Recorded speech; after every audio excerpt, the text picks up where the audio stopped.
진행되겠습니다. 여러분 아시는 바와 같이 여기 오신 분들은 한테는 이런 말씀이 필요 없을 정도인데 이 정치가 정말로 중요합니다. 정치가 많은 사람들은 정치가 밥 먹여 주느냐, 정치가 꼴도 보기 싫다, 정치 얘기만 나오면 그냥 텔레비 채널 그냥 돌린다 이렇게 말하는데 그거는요 정말 국민으로서 부끄러운 소리입니다. 정치가 밥 먹여줍니다. 정치가 꼴보기 싫을수록 저 꼴보기 싫은 정치를 국민이 나서서 바꾸어야 됩니다. 국민이 나서서 바꾸지 않으면 그 꼴보기 싫은 정치가 더욱더 국민을 어렵게 하게 되어 있습니다. 그 꼴보기 싫을수록 적극적으로 참여해서 이걸 바꾸어내야죠. 그 다음에 우리 정치가 얼마나 국민을 실망시키고 있는지에 대해서는 긴 설명이 필요하지 않습니다. 제가 오히려 여기서 오늘 말씀드리고 싶은 것은 이 우리나라가 지금요 굉장히 국가적 위기에 직면해 있습니다. 어떻게 보면 기적과 같은 발전을 이루었지만 자칫하면 기적처럼 나라가 어려워질 수도 있습니다. 그래서 이 시기에 굉장히 정치가 중요한데 이 정치를 정상화하려면 여러 가지 길이 있습니다. 여러 가지 선거제도 바꿔야 되는 문제도 있고 여러 가지 좋은 정책을 개발하는 문제도 있지만 정치인들이 고위공직자들이 진정으로 국민을 위한 나라를 위한 마음이 있어야 이게 바뀌어지지 거기에 없으면요 바뀌어질 수가 없잖아요. 그래서 고위공직자들이 정치인들이 나라를 위한 마음을 가지려고 하면 근본적으로 그들이 누리는 특권과 특혜를 없애야 되겠다는 겁니다. 근데 이게 이론적으로만 이러한 것이 아니고 실제로요 파렴치 할 정도의 특권과 특혜를 누리고 있습니다. 한 예로 최근에 노웅래 의원 있었죠. 네. 그 사람 6천억 원 뇌물 받은 걸로 6천만 원, 예. 6천만 원 받았는데 그 보통 사람은요 600만 원 받아도 그냥 구속입니다. 근데 그거를 국회에서 표결인가 해가지고 그냥 이른바 불체포 특권을 행사해가지고 구속이 안 되고 또 내가 특정 정당을 말해서 안 됐지만 그러나 이는 국민적 관심사이기 때문에 이재명 대표 있죠. 온갖 대장동에 또 성남 FC에 법카에 이랬는데도 얼마 전에 또 아시는 것 같이 또 이 체포동의안이 부결돼가지고 또 구속이 안 됐습니다.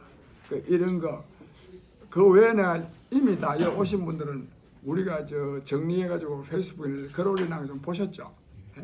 내가 두 가지만 말하겠는데 이 국회의원들이요 우선 연봉이 한 1,300 몇십억 됩니다. 아주 1억 3천 얼마쯤 되는데 월급이 한 1,200만 원 넘습니다. 그렇게 월급을 받으면서도 추석 상여금이라 명절 상여금이라 그래가지고 820만 원, 추석 때 420만 원, 410만 원, 또 설레 또 410만 원 이렇게 받는 것도 문제고 그 다음에 자동차도요 지 돈 있으면 타고 다니든지 말든지 하면 되는데 한 달에 기름값이 한 달에 110만 원입니다. 실제로 110만 원어치 기름 넣고 할까요? 난 자동차가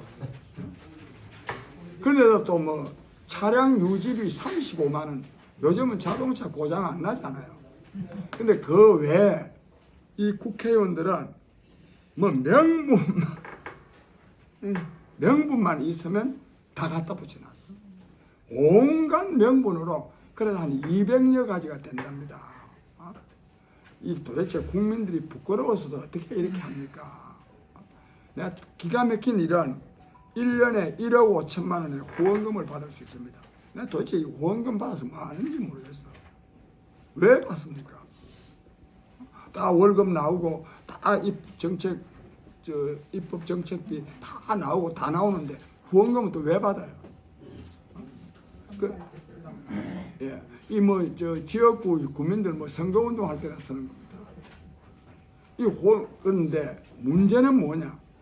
선거가 있는 해에는 3억 원까지 받을 수 있어요.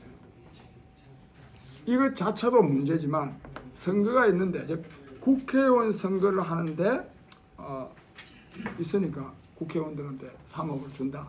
이거는 또 뭐 그런 대로 이해할 수 있어요. 대통령 선거가 있거나 지방 선거가 있어도 선거가 있는 해에는 3억 원까지 준다 그래가지고 3억 원을 받습니다. 그 받아가 뭐 하라는 거예요? 그 돈 가지고 대통령 선거 운동 하라는 겁니까? 한다면 그건 불법이에요. 불법. 말이 안 되는 짓을 하고 있어요.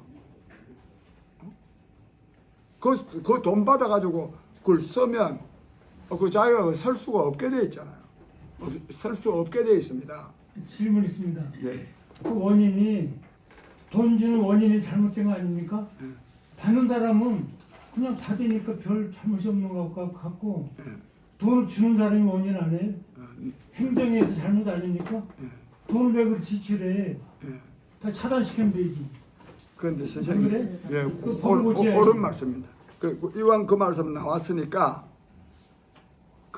저 행정에서 주는 게 아니고요. 국회의원들 자기네들이 법을 그렇게 만들었어요. 자기들이 준 겁니다. 그래서 더 나쁩니다. 그러니까 국회를 해산시키는 거를 예, 그건 좋고요. 하셔야 돼요. 그 다음에 또 선거가 있는 해에는 300억 원까지 받을 수 있는데 이건 진짜 이해를 할 수가 없는 거야. 그 돈을 받으면 안 쓰면 모르는데 쓰면 불법이에요. 그 다음에 또 이해 안 되는 거는요. 저 선거에서라고 1억 5천만 원을 후원금을 더 거두게 국회의원 선거에만 한정한다 하더라도 해놔놓고요. 선거가 끝나면요. 선거 비용을 15% 이상만 득표하면 선관위에 제출하면요. 그런 걸 또 환급해 줍니다. 이 돈은 남는 돈이에요. 우리 여기 오신 진짜 국민 여러분, 이게 지금 도대체 민주주의 국가에서 이런 일이 있어가 되겠습니까? 이 책임이 아까 선생님은 행정하는 사람들이 뭐 돈을 주서 그렇다는데 이 궁극적인 책임은요 우선 저한테, 저 같은 사람한테, 국민들에게 있습니다. 네? 이런 불법 부당한 특혜를 그대로 국회의원들이 누리고 있는데도 불구하고 이거를 폐기시키지 못한다면 그 책임은요 국민한테 있는 거예요. 국민한테. 저는 사실 이걸 뭐 지금 처음 알아낸 게 아니지 않습니까? 저도 내가 장기표가 대한민국에서 오랫동안 정치 활동을 하면서 너무너무 명백한 이 불법과 부정을 그대로 용납한 데 대해서, 용납이 아니지만 이걸 해결하지 못한 데 대해서 굉장한 자괴감을 느낍니다. 그래서 이번에는요 내가 삼수갑산을 가는 한이 있어도 이분이 이거 해결합니다. 여러분 박수 한번 쳐야 되겠습니다.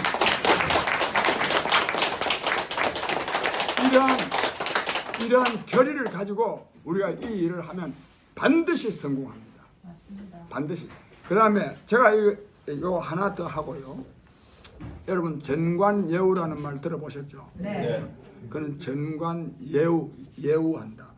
아니라 전관범죄입니다. 전관범죄. 맞습니다. 예? 이 진짜 나쁜 놈들입니다. 이게요 전관예우라는 이름으로 계속 이게 유지된다고 하는 것도 이것도 국민적 수치입니다. 국민적 수치. 왜 그러냐 하면 이게 그냥 전관예우 몇 사람만 내가 예를 들자면 이용훈 대법원장이 있어요. 네. 유명한 사람 몇 사람 일부러 예를 든 겁니다. 그 사람은요 대법관 퇴임 후에 대법관이 이제 그만두고 변호사를 개업을 해가지고 5년 동안에 60억 원을 벌었어요. 그 정도 되면요 좀 말이 속된데 묻고 떨어져야 되는 거 아닙니까? 대법관을 하고 변호사를 개업하면 안 됩니다. 대법관을 개업을 하고 대법관을 퇴임하고 뭡니까? 변호사를 개업한다는 거는 나는 이제 우리 사회에서 욕 좀 얻어먹어도 상관없다. 돈 벌어야 되겠다. 이래 자임한 거나 마찬가지입니다. 근데 이런 사람을요, 5년 후에요, 다시 대법원장이 돼. 이 노무현 정권 때. 있을 수 없는 이런 게, 그 다음에 이게 왜, 근데 이 사람이요, 내가 이 조사를 해봤더니, 대법원 사건, 이런 걸 봐. 사건이라고 그러잖아요. 대법원 사건 중에요, 약 한 30% 정도를 이 사람이 다 맡았어. 그 다른 사람들은 어떻게 먹고 삽니까? 어떻게 변호사 합니까? 근데 이거는 이용훈 씨만의 문제가 아니고, 다 대법관쯤 되면 다 그 지식인들 아닙니까? 이 사회가요, 뭐, 부끄러움도 모르지만, 질타할 줄도 모르는 사회입니다. 저 새끼들이 잘못해도 그걸 비난할 줄도 모르는 거야. 우리 사회가 참 문제 중에 하나가 고발 정신이 없다는 거 아시죠? 네. 미국 같은 나라에 왜 부정이 잘 안 일어나느냐? 고발 정신이 뛰어납니다. 무슨 놈은 뭐 점잖은 척 하려고 그러는지 아주 고발을 잘 안 해서 이런 게 문제예요. 그거 왜 내가 뭐 너무 길어서 딴 사람 생각하고 요 말 해서 좀 미안한데, 이거는 어떤 정파적인 생각 때문이 아니라 신문에 이것이 문제가 된 사람들이기 때문에 제가 말씀드리니까 양해해 주십시오. 안대희 씨라는 분 있죠. 네. 이 사람은 대법관을 그만두고 5개월 동안에 뭐 16억인가를 벌었죠. 그래가지고 박근혜 정부 때 네. 국무총리로 지명이 됐다가 그게 못된 사람이에요. 그래서 그 다음부터는 부끄러운 마음으로 살아야 됩니다. 근데 지금도 뭐 온갖 그 좋은 자리 되면 이 사람 이름이 계속 거명되고 있습니다. 그 다음에 황교안 전 총리죠. 이 양반은 17개월 동안에 16억 원을 벌었어. 그것도 문제인데, 그래서 기자들이 뭐 너무 많이 번 거 아니냐 이렇게 말하니까, 법 쪽에서는 이런 일이 일반적인 현상이다. 설사 일반적인 현상이라 하더라도 그렇게 말하면 됩니까? 안 되죠. 예? 근데 그렇게 말해도 그냥 넘어가는 사회예요. 넘어가는 게 아니라 그런 사람이 오히려 당 대표도 하고 대통령 하겠다고 나서는 그런 사회입니다. 이 책임이 누구한테 있습니까? 국민에게 있습니다. 국민에게 있습니다. 국민이 정신 차려야 됩니다. 이렇게 하니까 내가 또 이 말이 심한데 개돼지 취급받는 거 아니에요. 실제로요, 이 특권 카르텔이 형성되어 있습니다. 하나, 두 가지만 예를 들면, 이번에 곽상도라는 사람 있죠? 50억 커러. 그 무죄 난 거 아시죠? 네. 그 뭐 무죄 논리가 도대체 그런 논리가 어디서 나오는지 말도 되지 않는 논리입니다. 장성한 자식이 돼가지고 독립생계이기 때문에 그건 뭐 무죄다 이게야. 무죄다 하는데, 이런 판결을요 할 수 있는 나라입니다. 이런 판결하면요 밖에 나 맞아 죽을 걱정해야 안 되겠습니까? 돌멩이를 때려야죠. 어디 식당에도 못 가야 안 되겠어요? 어떻게 보면 누가 알면, 이게 그 사람이 잘되는 알면은 말씀이야. 이것이 나쁜 현상이 나와야 좋은 현상과 싸움을 해야 되니까, 나쁜 현상이 자꾸 돌출되는 것은 좋은 현상이 이제 들어가라는 얘기인데, 이게 우리 같은 사람이 또 좋은 현상으로 지금 모이는 것 같습니다. 예. 그래서 이렇게나 이 사법부에서도 그 다음에 정관력 끝도 정관력이라는 건 뭐냐? 즉 전직 검사장이나 대법관을 변호사로 선임하면 내가 이익을 본다 이 말 아닙니까? 네. 소송 사건은 항상 당사자가 상대방이 있는 거 아니에요. 그 내가 이쪽이 선임하면은 저쪽이 손해 보는 거 아니에요? 예? 이 재판의 공정성을 해치는 것이지. 그 다음에 여러분들, 나는 징역을 오래 살아서 좀 아는데, 이 보통 형사 사건도요 변호사를 선임한 사건하고 선임 안 한 그 피고인하고는 굉장히 차이가 집니다. 왜 그러냐? 자기도 이제 저 검사든지 판사든지 퇴임하면 이제 변호사 할 거 아니에요. 그러니까 미리 그러니까 잘해주는 거야. 꼭 돈을 받아먹고 잘해주는 게 아니라 아주 이 직업의식이 있어가지고 이런 나라입니다. 이런 나라. 그래서 이와 관련해서 나중에 이게 너무 사실적인 건데 요 오늘 여기 준비된 것보다는 좀 더 자유 토론을 좀 하고 말씀을 나누는데 그래서요 이와 관련해서 우리가 대안을 다 만들어 놨어요. 이런 현상이 일어나지 않으려면 어떻게 해야 된다? 뭐 예를 들자면 국회의원 세비는 근로자 평균임금으로 해야 되고 보좌관은 7명이 아니라 2명만 둬야 되고 뭐 또 국회의원들이 잘못하면 국민 소환제를 발동을 해서 그런 사람은 다시 소환해야 된다. 뭐 등등 이런 안이 있고 그 자세한 거는 혹시 또 나중에 말씀 나오면 하기로 하고 그런 어떤 대안을 만들어 가지고 이것이 국민적 운동이 진행되게 해서 이거를 우리가 반드시 이번에 관철하려고 합니다. 그렇게 이해하시고 이거 뭐 대표단 뭐 기획이 조직이 이런 거 말씀하기 전에 이 문제 자체의 당위성, 필요성에 대해서 먼저 좀 한번 자유롭게 한번 말씀 좀 나눠. 사법부는 엄하게 처벌하고 국회 해산하고 행정과에서 보조금 안 주면 대부분 해결되는 거예요. 이걸 막는 게 제일 시급한 것 같아요. 그래요. 국회가 어떻게 없애죠? 그리고 운동을 세게 해야 되니까. 국회 해산. 우리 선생님. 네, 운동을 하셔야지. 예, 그래서 우리는 따라가면 돼요. 예. 일단은 이제 담론이 이제 정해지기 전에 취지와 목적을 대략 간략하게 설명해 주셨습니다. 정기표 선생님께서. 하지만 지난 수주일 동안, 한 수개월 동안, 수년 동안, 수십 년 동안 한국 정치를 경험을 해 오면서 느끼고 보고 가장 처절하게 느꼈던 부분을 쓰신 그 내용이 있습니다.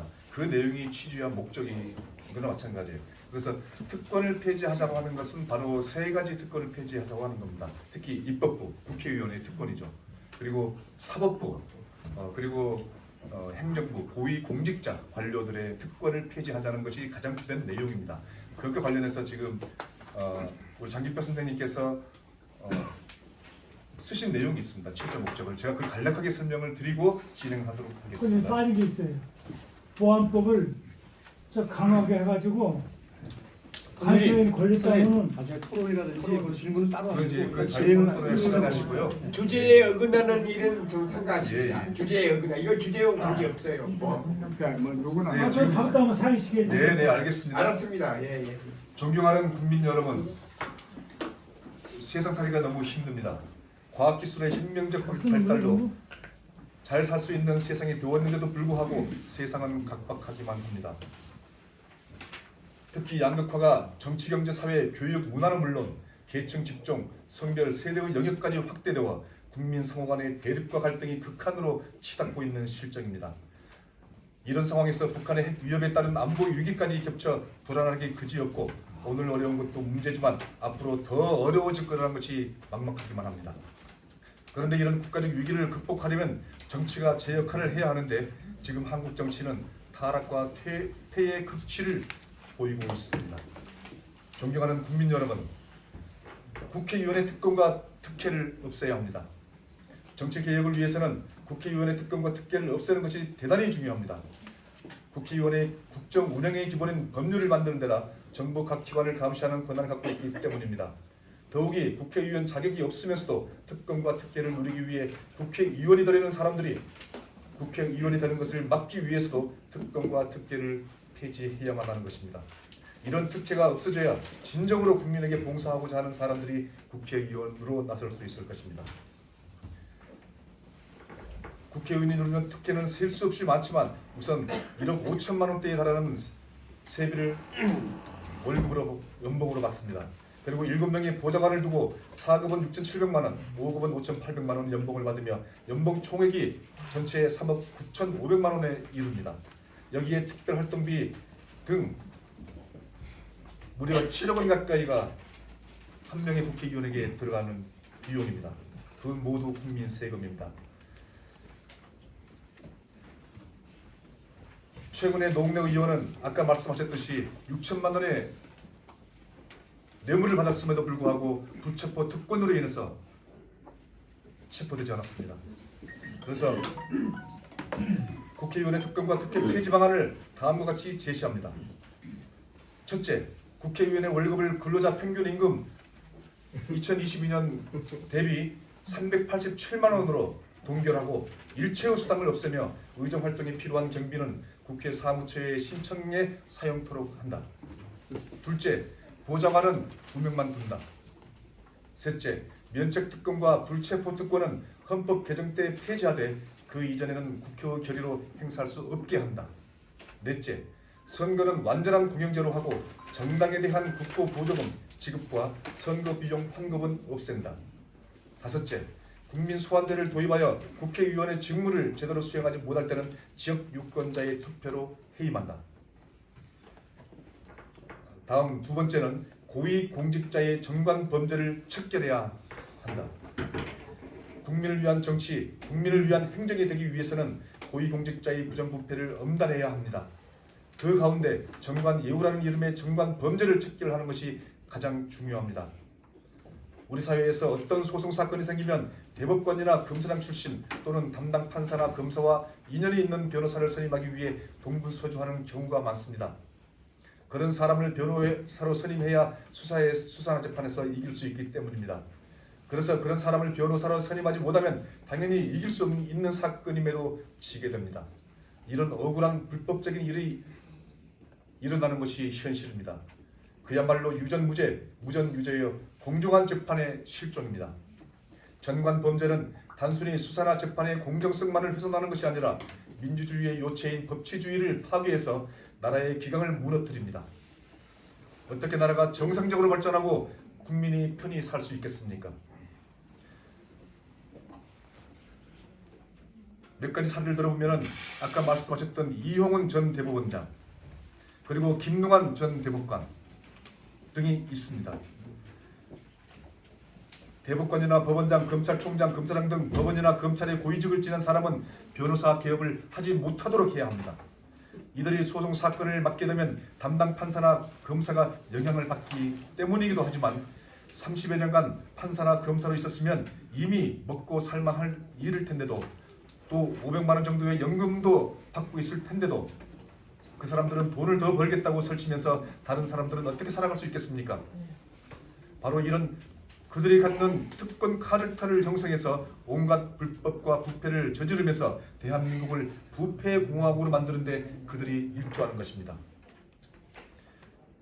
최근 김만배 씨로부터 받은 50억 원은 누가 보더라도 뇌물인데 퇴직금으로 간주하여 무죄가 선고됐습니다. 이것은 대장동 게이트 관련자들을 보호하기 위한 사전 작업이기도 하지만 근본적으로는 우리 사회의 특권층이 특권 카르텔을 형성해서 서로 보호해주고 있음을 말해주는 사건인 것입니다. 대장동 게이트 관련 50억 클럽의 박영수 전 특별검사, 김수남 전 검찰총장, 최재경 전 대검찰청 중앙수사부장, 권순일 전 대법관 등이 50억 원씩 받았다는 폭로가 있은 지 1년 반이 지났음에도 불구하고 아직 조사조차 하지 않고 있습니다. 특권 카르텔이 얼마나 심각한지를 보여주는 대목이라 할 수 있습니다. 얼마 전에는 이런 판결도 있었습니다. 일제강점기에 일본군 위안부로 끌려가 온갖 고초를 겪은 이영수 할머니가 정의기억연대 대표였던 윤미향 의원의 공급 유용을 피를 토하는 심정으로 고발한 사건에 대해 2년 4개월 넘게 재판을 하지 않다가 1,700만 원의 공급 횡령을 인정하면서도 징역형이 아닌 벌금 1,500만 원을 선고해서 윤미향 씨로 하여금 8개의 혐의에서 무려 7개를 무죄를 주고 나머지 1개만 1,500만 원을 때린 것 사건입니다. 이게 있을 수 있는 일입니까? 미친 것들이. 이용수 할머니가 1시간 반이 넘도록 원고 없이 단호한 어조로 절규하는 모습을 보더라면 불의에 대한 분노와 정의를 바라는 영혼이 얼마나 뜨겁고 강렬한지를 알 수 있을 것입니다. 이용수 할머니는 정말 자랑스러운 대한민국이었습니다. 이런 분의 분노에 찬 고발을 외면하는 나라, 이게 나라입니까? 이런 정관 범죄가 사법기관에만 있는 것이 아닙니다. 여야 정치권, 정부 각 부처가 다 한 통속일 것입니다.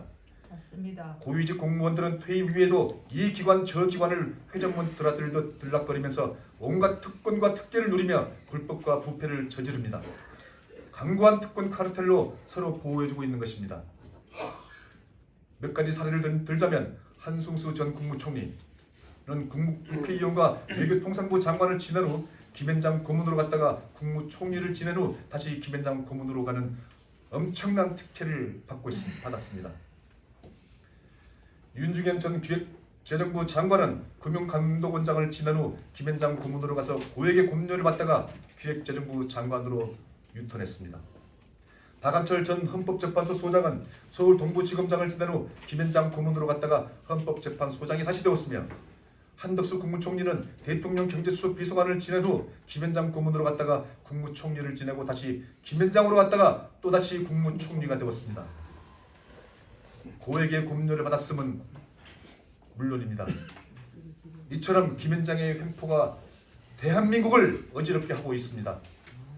한국 최대의 로펌으로 정부 고위직 출신을 고문 등으로 영입해서 경제적 약자들에게 엄청난 사법 피해를 입히기도 하지만 대한민국의 그림자 정부로 불리면서 입법, 사법, 행정 등 정부기관에 엄청난 영향을 미치고 있는 것이 사실입니다.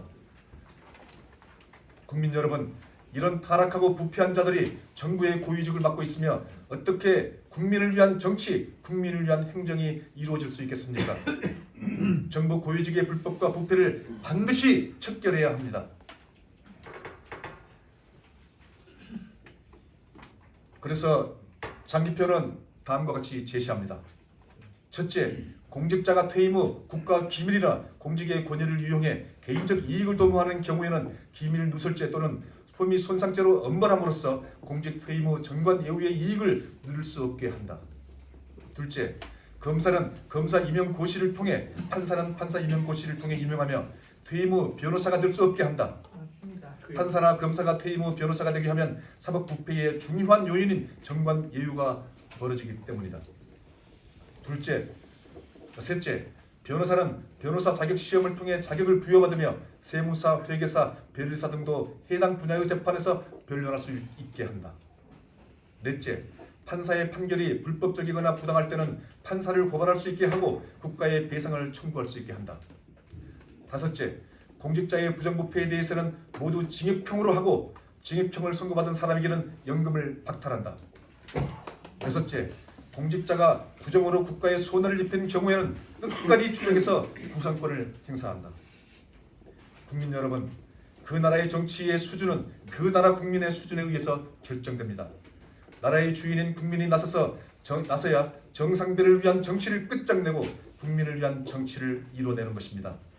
그래서 만원의 정치혁명 운동을 전개하고자 합니다. 이를 위해서는 우리는 전국을 돌면서 이러한 것을 실행할 것입니다. 저희와 함께 고위공직자의 특권을 폐지하는 국민운동을 통해 정상배 정치, 막장 정치를 끝장내고 디지털 신시대에 맞는 신문명 정치를 이뤄냅시다. 그래서 오늘의 국가적 위기를 극복하는 것은 물론 모든 국민이 자아 실현의 보람과 기쁨을 누리며 행복하게 살 수 있는 대한민국을 만듭시다. 여러분들에게 진심으로 호소합니다.